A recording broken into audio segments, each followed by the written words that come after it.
Want to ask you, were premiers across this country consulted, and how will this money be rolled out, and how will it be divided? Yesterday, I had the opportunity to have my 17th First Minister's meeting since the beginning of the COVID crisis back in March.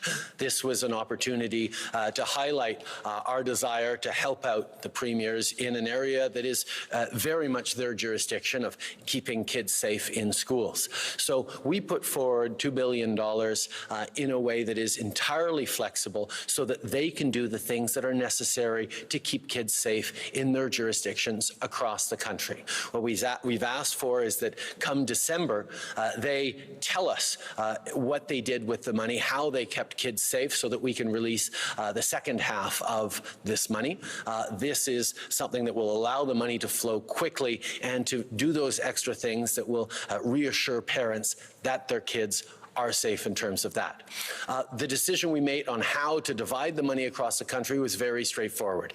We looked at Statistics Canada's numbers for Canadians between the ages of 4 and 18, and that is how we divided the money in a fair way with a $2 million base rate, if you want to get into the technical details of it. But the premiers were very pleased with this funding going forward and have are certainly intending to make sure that kids are kept safe with it.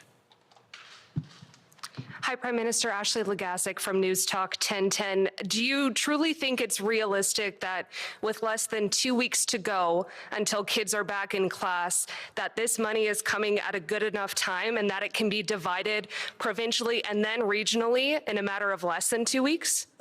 The reality is the provinces all put forward plans for the safe restart with their best experts, with their resources to make sure that they were confident that schools were going to restart carefully. They've been working on that properly. They've been working on those plans, obviously, for the past months.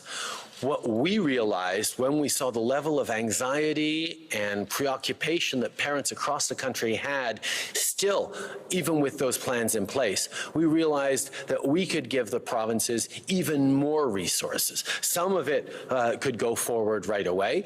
Some of it might be able to help out if there's a second wave later in the fall. These are the kinds of things that we know Canadians need to see their provinces acting on, and giving this money to them in order to keep our kids safe is a way for the federal government to be there to help in an area that is provincial jurisdiction. We respect the Constitution, but we needed to find a way to be there for Canadians, and that's exactly what we've done. Since the beginning of this pandemic, we made a commitment to have Canadians back through this pandemic, and that's exactly what we're continuing to do today.